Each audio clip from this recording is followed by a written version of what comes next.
Hola, ¿qué tal? Saludos a todos. Sean bienvenidos a una nueva entrega de esta lectura comentada de carácter analítico que estamos realizando en torno a la obra Utopía del gran Tomás Moro. Ya llegados a este punto, hemos visto el recorrido tan interesante que se ha hecho,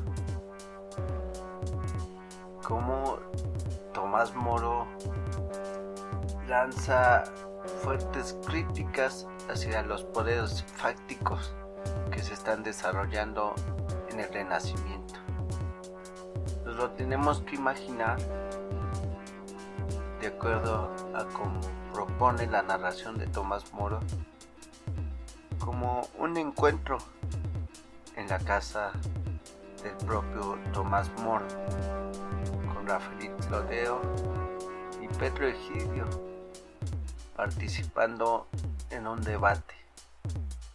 Rafaelito Lodeo viene siendo el personaje principal, un personaje sabio y misterioso, mientras Tomás Moro y Pedro Egidio han tratado de convencerle de que se acerque como consejero de un rey hacia la parte política del manejo de Estado.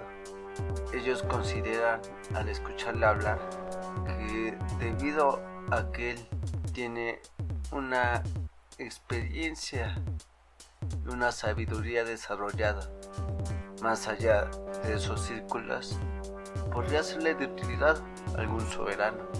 Sin embargo, como hemos leído, este se rehúsa tajantemente a servir y esclavizarse ante todo lo que tenga que ver con riqueza y poder.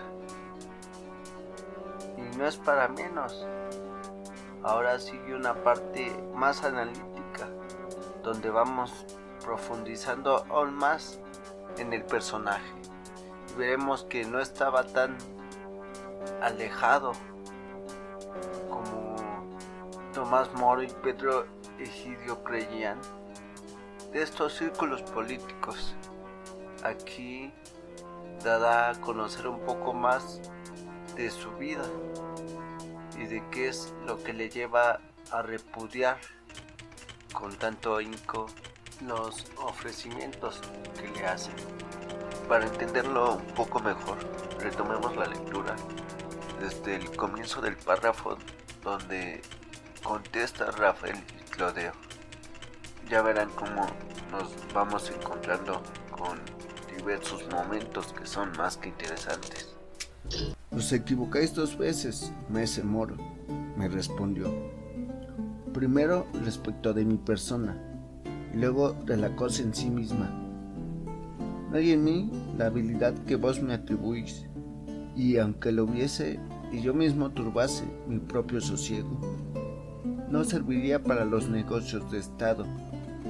En primer lugar, a las gentes divierten más los hechos bélicos y caballerescos que las cosas de la paz, y más se preocupan por conquistar, por buenas o malas artes, nuevos territorios, que por gobernar pacíficamente los que ya tienen.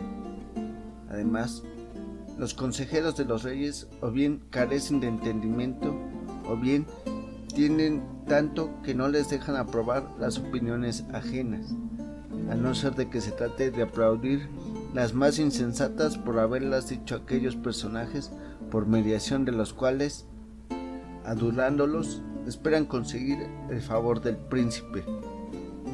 Es una cosa natural que el hombre ame sus propias obras. También a la hembra del cuervo y a la mona les parecen sus crías hermosísimas. Recapitulando, hasta aquí fue el punto donde hemos dejado el apartado anterior. Quise retomar la lectura desde el principio de la respuesta de Tomás Moro, porque me parece importante resaltar qué es lo que entiende Rafaelito Lodeo acerca de los negocios de Estado.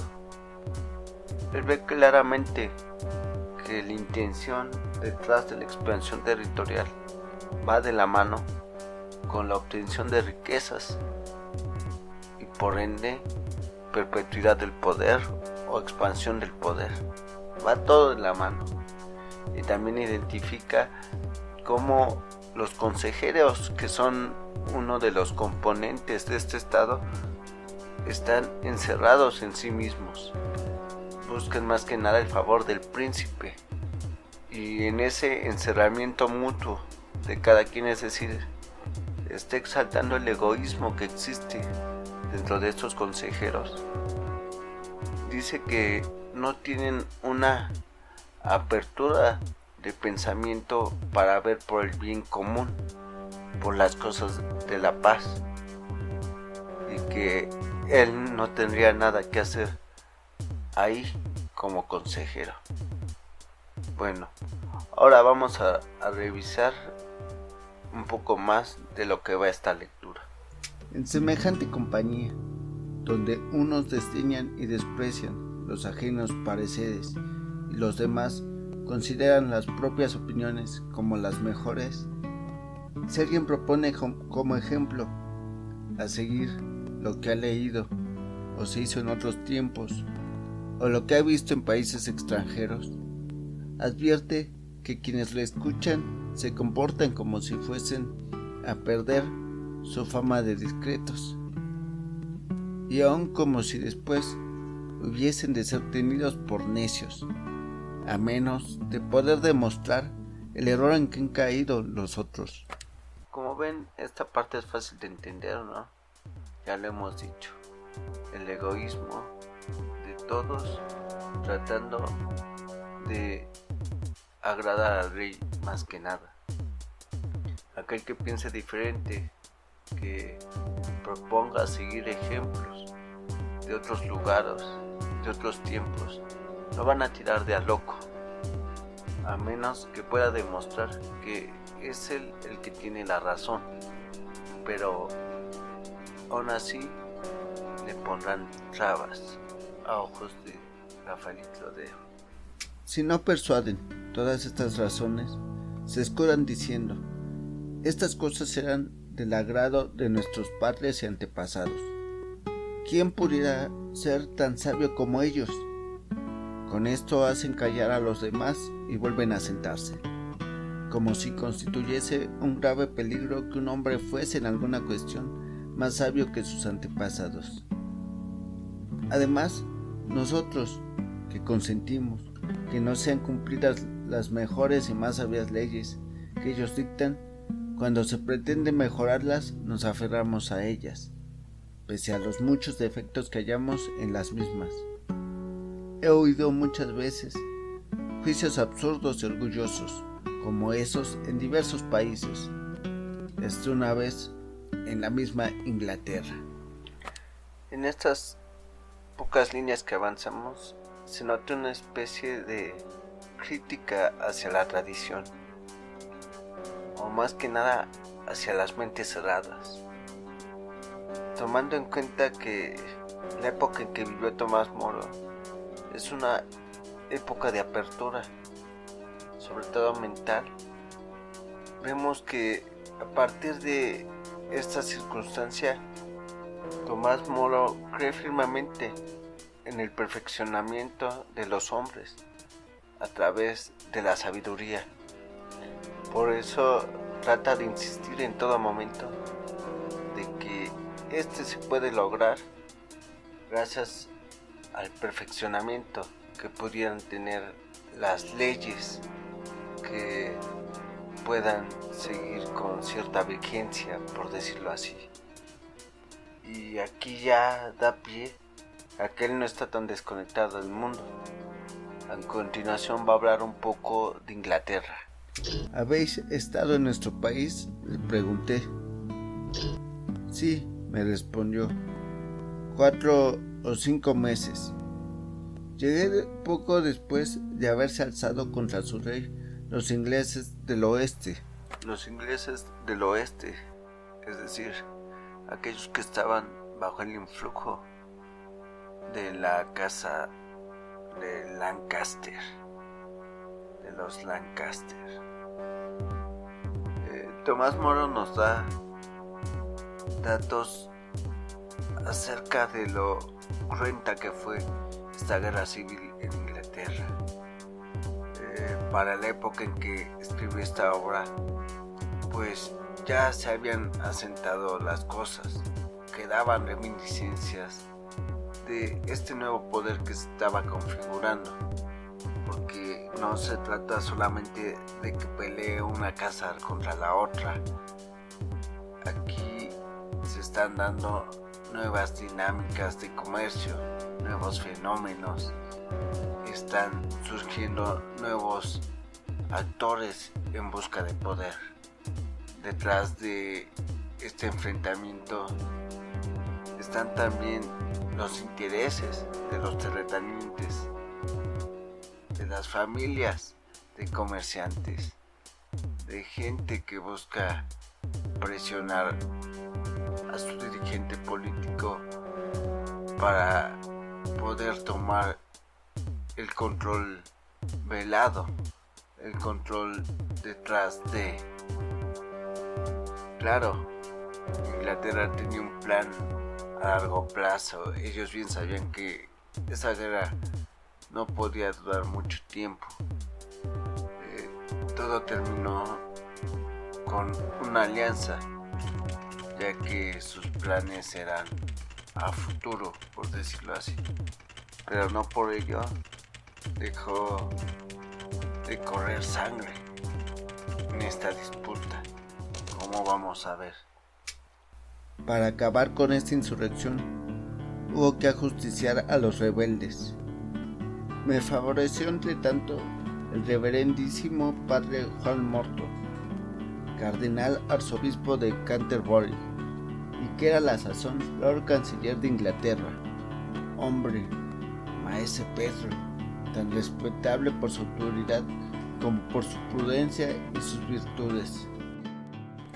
No es casualidad que en este punto Rafael Itlodeo, que como ya hemos dicho es el alter ego de Tomás Moro, hable con tanto cariño de John Morton, de Juan Morton, una persona fundamental en su formación, y que se note el gran respeto que lo tiene y la forma en que lo involucra en este diálogo. Le da su lugar y por ello vamos a saltarnos un poquito, unos cuantos párrafos, y continuaremos donde ya empieza un poco agarrando más de tono la discusión. Quiso la fortuna que cierto día, estando yo sentado a su mesa, estuviese también un seglar gran conocedor de las leyes de vuestro reino. Seglar, es decir, alguien que vive en el siglo, en este caso, alguien que vive fuera de los ámbitos eclesiásticos, un laico, para que se entienda mejor. No sé cómo fue que se puso a alabar con ardor las severas penas con que la justicia castigaba a los ladrones. Dijo que más de una vez había visto colgar hasta 20 de ellos en una misma horca, y añadió que se preguntaba, ya que tampoco se libraban del castigo, cuál sería la mala suerte que llevaba a tanta gente a robar. Hasta 20 personas en una horca. No hay que perder de vista que se está contextualizando en tiempos de guerra civil, que aunque se puede decir que hay un plan a largo plazo, no deja de ser un evento doloroso para la población. Sin embargo, Tomás Moro, a través de Rafael Itlodeo, nos da un diagnóstico muy interesante. Entonces yo, que podía hablar sin trabas delante del cardenal, le repliqué: no me maravilla, porque este castigo pasa de los límites de la justicia y es muy dañoso para el Estado. Es demasiado cruel y no lo es bastante para impedir que los hombres roben. El simple robo no es un delito tan grande que deba ser castigado con la muerte, y ninguna pena será lo suficientemente dura para impedir que roben los que no tienen otro medio de ganarse el sustento. En esto Vos y gran parte del mundo obráis como los malos maestros, que prefieren azotar a sus discípulos en vez de enseñarles. Hacen sufrir a los ladrones un castigo tremendo. Lo que debería hacerse es dar a los hombres medios de ganar el pan de cada día, para que nadie se vea forzado por necesidad, primero a robar y a ser ahorcado después. Aquí Tomás Moro desarrolla una visión más que interesante acerca de lo que es la justicia. No olvidemos que él cree que la ley es capaz de hacer mejores personas. No se centra tanto en la responsabilidad propia de cada quien en sus actos. También le atribuye parte de esta responsabilidad al Estado. Entonces, para él no es suficiente los castigos. Si el Estado no cumple antes su función de dar las herramientas para crear una sociedad armónica, de nada valdrá cualquier castigo, por duro que sea, que se llegue a imponer. Una visión realmente revolucionaria para entonces. Y sigue elaborando su diagnóstico. Ya se ha proveído sobre esto, me respondió. Existen los oficios y la labranza, si quieren trabajar. La salida fácil es decir, no trabajan porque no quieren. Pero para el entendimiento de Rafael y Clodeo, las cosas no son tan simples. No escaparéis tan fácilmente, dije yo. Nada diré de los que vuelven estropeados de las guerras, como los que han estado en las de Cornualles o en las de Francia. Como vemos, el pasado inmediato de Inglaterra está marcado por la guerra, tanto al interior como al exterior. Aparte de la guerra de las dos rosas, también la guerra en el Cuerno de Inglaterra, en los Cornualles, fue muy dolorosa. Una rebelión que enfrentó Enrique VII, padre de Enrique VIII. Y qué decir el constante estado de guerra que tuvo Inglaterra contra Francia por más de un siglo. Igualmente por este acomodo de los poderes emergentes que estaban desarrollándose ahí y en diversos focos importantes de Europa. Tomás Moro identifica muy bien el daño que ha causado esta situación. Estos arriesgaron sus vidas por la patria y por el rey, y ahora mancos, cojos, enfermos, no pueden volver a ejercer su antiguo oficio y no se hallan en edad de poder aprender uno nuevo. No hablaré de ellos, repito, pues las guerras suceden en periodos más o menos largos. Consideremos las cosas que pasan cada día. Atención aquí. Son muchos los nobles y señores que no se contentan con vivir en la ociosidad, haciendo que los demás trabajen para ellos, sino que desuellan a sus feudatarios para aumentar la renta de sus tierras, porque no conocen otra economía.